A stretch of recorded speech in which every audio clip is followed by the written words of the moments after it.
മലപ്പുറം ഒതായ് മനാഫ് കൊലക്കേസിൽ ഒന്നാം പ്രതി മാലങ്ങാടൻ ഷഫീഖ് കുറ്റക്കാരനെന്ന് മഞ്ചേരി അഡീഷണൽ ജില്ലാ സെഷൻസ് കോടതി. കൊലക്കുറ്റം തെളിഞ്ഞു, ശിക്ഷ നാളെ വിധിക്കും. PV അൻവറിന്റെ സഹോദരിയുടെ മകനാണ് ശിക്ഷിക്കപ്പെട്ട ഷഫീഖ്. ബാക്കി 3 പേരെ വെറുതെ വിട്ടു. 1995 ഏപ്രിലായിരുന്നു കൊലപാതകം. ഒതായി അങ്ങാടിയിൽ വെച്ച് പട്ടാപ്പകൽ വെട്ടിക്കൊലപ്പെടുത്തുകയായിരുന്നു. മുൻ MLA PV അൻവർ ഉൾപ്പെടെ 26 പേരായിരുന്നു കേസിലെ പ്രതികൾ. പ്രധാന സാക്ഷികൾ കൂറുമാറിയതോടെ 21 പേരെ വെറുതെ വിട്ടിരുന്നു. അന്ന് ഒളിവിൽ പോയിരുന്ന 4 പേരെ കോവിഡ് കാലത്താണ് പിടികൂടാൻ കഴിഞ്ഞത്. വിവരങ്ങളുമായി മലപ്പുറത്ത് നിന്ന് CV അനുമോദ് ചേരുന്നുണ്ട്. അനുമോദ്, 3 പതിറ്റാണ്ട് മുൻപ് നടന്ന കൊലപാതകം, ഈ കേസിൽ സാക്ഷികളുടെ കൂറുമാറ്റം ഉണ്ടാകുന്നു. പിന്നീട് പല പ്രതികളെ, അതായത് 20ഓളം പ്രതികളെ വെറുതെ വിടുന്ന സാഹചര്യമുണ്ടായി. ഈ കോവിഡ് കാലത്ത് ഈ 4 പ്രതികളെ കണ്ടെത്താൻ കഴിഞ്ഞതും അവരെ പിടികൂടാൻ കഴിഞ്ഞതും പിന്നീട് കേസിന്, അതായത് ഏകദേശം 2.5 പതിറ്റാണ്ടിന് ശേഷം കേസ് അന്വേഷണം വീണ്ടും പുനരാരംഭിക്കാനും അതിൻ്റെ വിചാരണ നടപടികളിലേക്ക് കടക്കാനും അന്വേഷണ സംഘത്തിന് കഴിഞ്ഞു. ഈ ഷഫീഖ് മാത്രമാണ് ഇപ്പോൾ കുറ്റക്കാരനെന്നാണ് കണ്ടെത്തിയിരിക്കുന്നത്. മറ്റു 3 പേരെ വെറുതെ വിടുന്ന സാഹചര്യമുണ്ടായി. എന്താണ് മഞ്ചേരി അഡീഷണൽ ജില്ലാ സെഷൻസ് കോടതിയുടെ വിധിയിൽ പറയുന്നത്?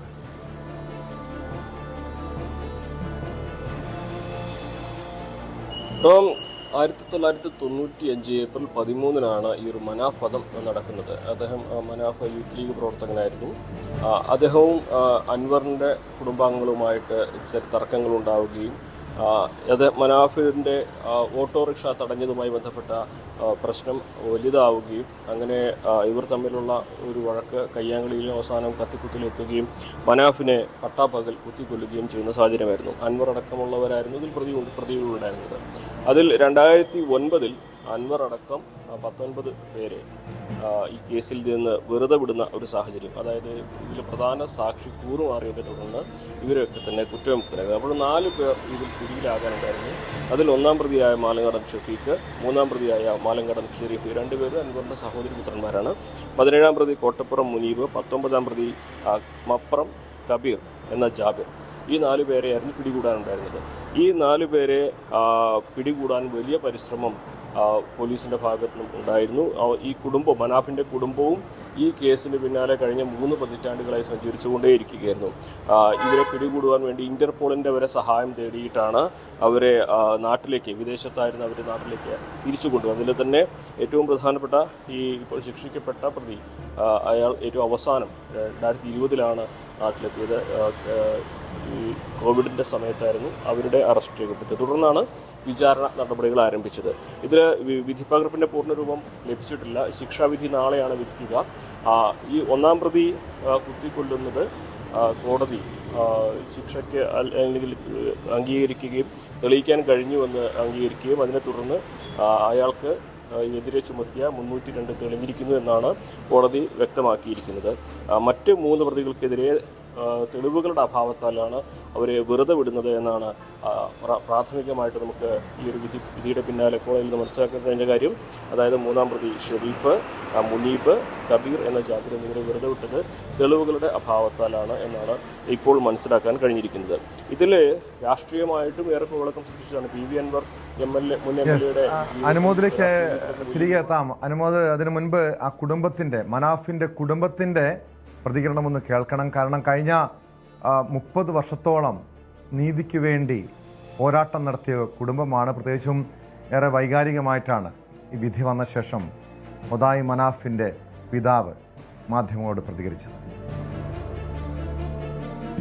30 വർഷക്കാലമായി ഞങ്ങൾ ഈ പോരാട്ടം തുടങ്ങിയിട്ട് അതിൽ ആദ്യത്തെ 26 സാക്ഷികളിൽ ആദ്യം 21ഓളം സാക്ഷികളെ വെറുതെ വിട്ടു. ആ കേസ് വെറുതെ വിടാനുള്ള പല കാരണങ്ങളുണ്ട്.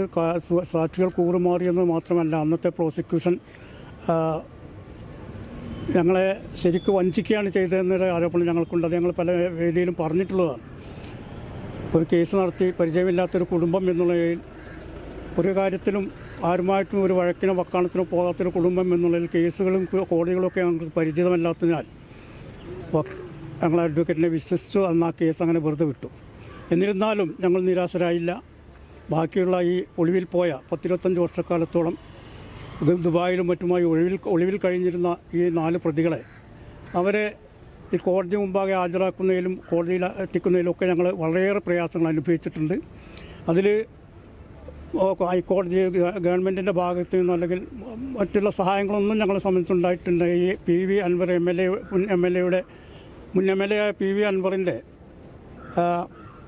സഹോദരി പുത്രന്മാർ എന്നുള്ളതിൽ ഉള്ള എന്നുള്ള സമ്മർദ്ദം ഒരു MLA എന്നുള്ള നിലയിൽ സർക്കാരിനുണ്ടായിട്ടുണ്ടാവാം. ഏതായിരുന്നാലും സർക്കാർ ഇവിടെ സൂചിപ്പിച്ച പോലെ സർക്കാരിൻ്റെ സഹായമൊന്നുമില്ലാതെ തന്നെ ഹൈക്കോടതിയും മറ്റ് വിചാരണ കോടതിയും മറ്റുള്ള കോടതികളൊക്കെ കയറി ഇറങ്ങി ഞങ്ങൾ ഈ ലക്ഷ്യം പൂർത്തീകരിച്ചിരിക്കുകയാണ്. ഈ വിധിയിൽ ഞങ്ങൾ സന്തുഷ്ടരാണ്. ഉദായിലെ മനാഫ് വധക്കേസിലെ 1-ാം പ്രതി ഷഫീഖ് കുറ്റക്കാരനാണെന്ന് കണ്ടെത്തിയിട്ടുണ്ട്. 2, 3, 4 പ്രതികൾ കുറ്റക്കാരല്ലെന്ന് കണ്ട് അവരെ വിട്ടയച്ചിട്ടുണ്ട്. ശിക്ഷ കോടതി നാളെ പറയും. കേസ് നാളത്തേക്ക് വെച്ചിട്ടുണ്ട്. 30 വർഷം മുമ്പ് നടന്നൊരു സംഭവമാണ്. 30 വർഷം പ്രതികൾക്ക് ശിക്ഷ വാങ്ങിക്കൊടുക്കുന്നതിന് വേണ്ടി കുടുംബം നടത്തിയ ഒരു സമാനതകളില്ലാത്ത പോരാട്ടമാണ്. ആ പോരാട്ടത്തിൽ ഒരു പ്രതിക്ക് ശിക്ഷ കിട്ടി. ജീവപര്യന്തം തടവ് ശിക്ഷ കിട്ടാവുന്ന കുറ്റമാണ് കോടതി കണ്ടെത്തിയിട്ടുള്ളത്.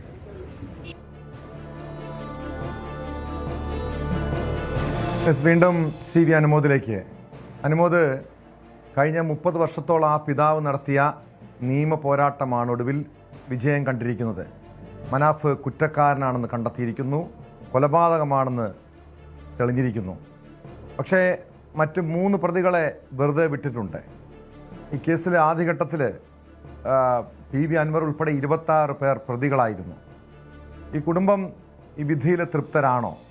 മാത്രമല്ല എന്താണ്, കാരണം അവർ തന്നെ, ആ പിതാവ് തന്നെ നേരത്തെ സൂചിപ്പിച്ചൊരു കാര്യമുണ്ട്, ഈ കേസിൽ തുടക്കത്തിലുണ്ടായിരുന്ന പ്രോസിക്യൂഷൻ തങ്ങളെ ചതിക്കുകയായിരുന്നുവെന്ന്. ഈ കേസിൻ്റെ വിധി വരാൻ എന്തുകൊണ്ടാണ് ഇത്ര അധികം കാലതാമസം ഉണ്ടായത്?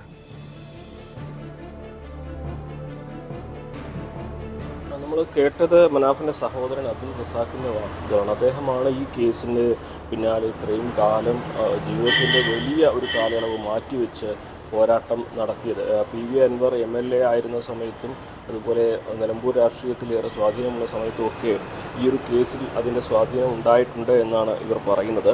2009 അൻവർ അടക്കമുള്ളവരെ കുറ്റവിമുക്തരാക്കിക്കൊണ്ടുള്ള ആ ഒരു വിധി വന്നത്. അന്ന് ഈ 4 പ്രതികൾ പിടികിട്ടാപ്പുള്ളികളാണ്.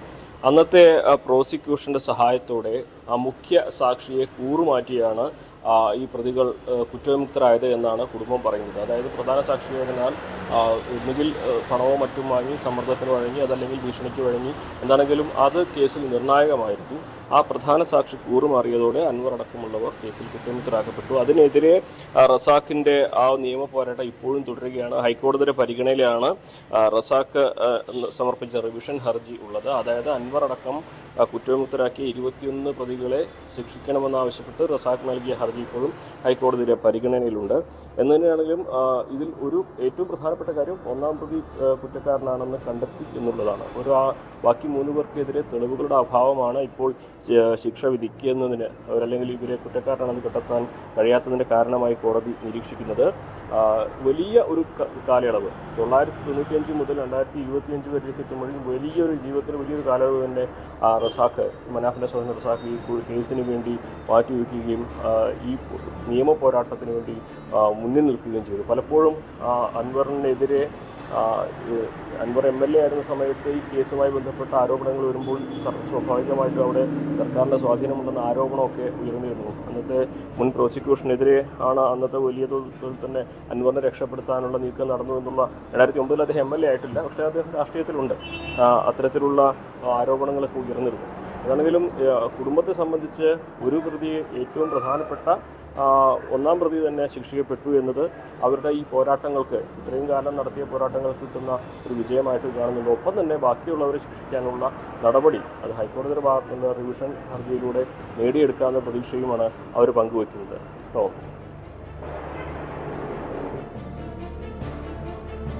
വ്യക്തമാണ്. CV അനുമോദാണ് വിവരങ്ങൾ നൽകിയത്.